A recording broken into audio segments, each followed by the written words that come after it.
今回の話は1941年アラスカ・クプリアノフ島での出来事をお伝えします。この島はアラスカ南東部にあるアレクサンダー諸島の島の一つです。そんな島で出会った野生動物と人間の心温まる話です。ある朝、一人の男性はクプリアノフ島のゴーホークリーク沿いに金鉱を探しにやってきました。沼地から少し離れたところで森の中に狼がいることに気づきました。男性は驚きと恐怖でいっぱいになりました。しかしよく見ると狼は罠にかかって動けない状況でした。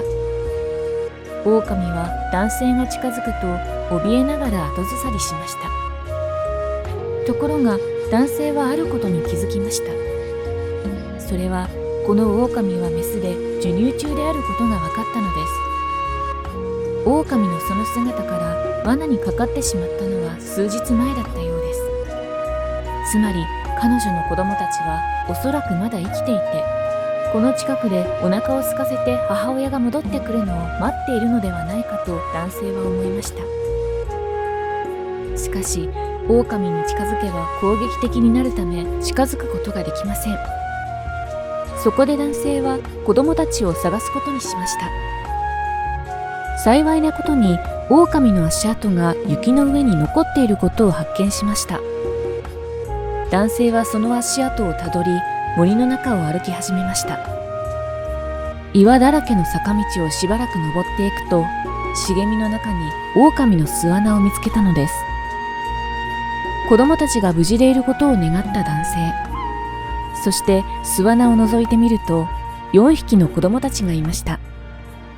空腹に耐えていた子供たちを男性は持っていた布の袋に入れて母親のもとへと急いで坂道を下っていきました。男性が母親狼のもとへ戻ると狼は立ち上がりました。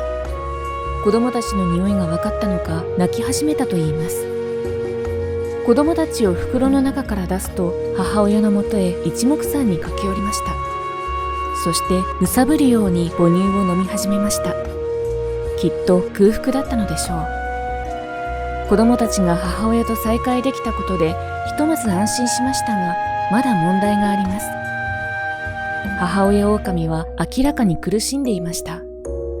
罠の金具がどんどんと食い込み、足の傷が深くなっていたのです。それでも男性が近づくたびに狼はうなり声を上げました。しかし守るべき子供たちのためには母親狼にも栄養が必要だと男性は思いました。何か食べるものを見つけなければなりません。男性はゴーホークリークに向かって歩いている時に死んだ鹿の足が雪原から突き出ているのを見たのを思い出し、急いでそこに戻りました。そして鹿の肉片を持ち帰り母親狼に与えました。男性は狼の親子のすぐ近くに寝床を準備し眠りにつきました。夜が明けると4匹の子供たちが男性の匂いを嗅ぎ、顔や手を舐めて男性を起こしました。男性は動揺する母親狼に視線を向けてみると、相変わらず警戒心は解いていませんでした。それから数日間、男性は狼の信頼を得るために母親狼に優しく話しかけ、鹿肉をさらに与えて子供たちとも遊びました。母親狼の鎖の長さを超えないように注意しながら少しずつ歩み寄っていきました。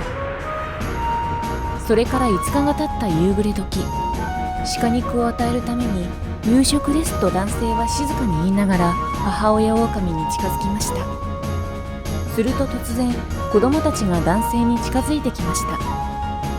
この様子から少なくとも子供たちは信頼してくれているようでした。それでもなかなか警戒心を解いてはくれない母親狼の信頼を得るのは難しいのかもしれないと希望を失い始めていた矢先のことです。なんと母親狼の尻尾が軽く振られていることに気づいたのです。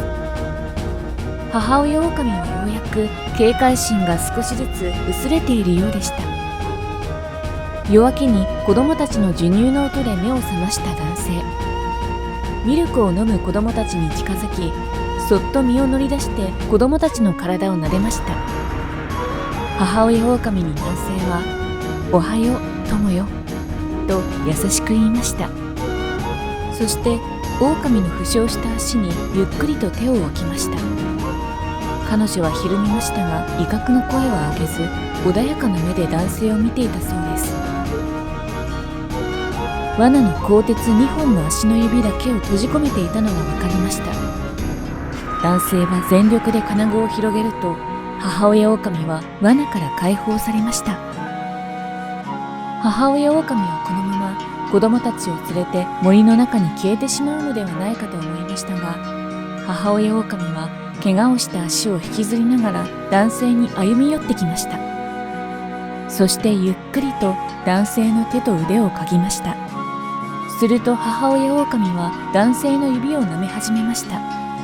これには男性も驚いたようです。きっと母親狼は男性が助けてくれたことを理解していたのでしょうね。しばらくすると子供たちが母親の周りを走り回っていると、母親狼は立ち去ろうとしていて、森に向かって足を引きずりながら歩き始めました。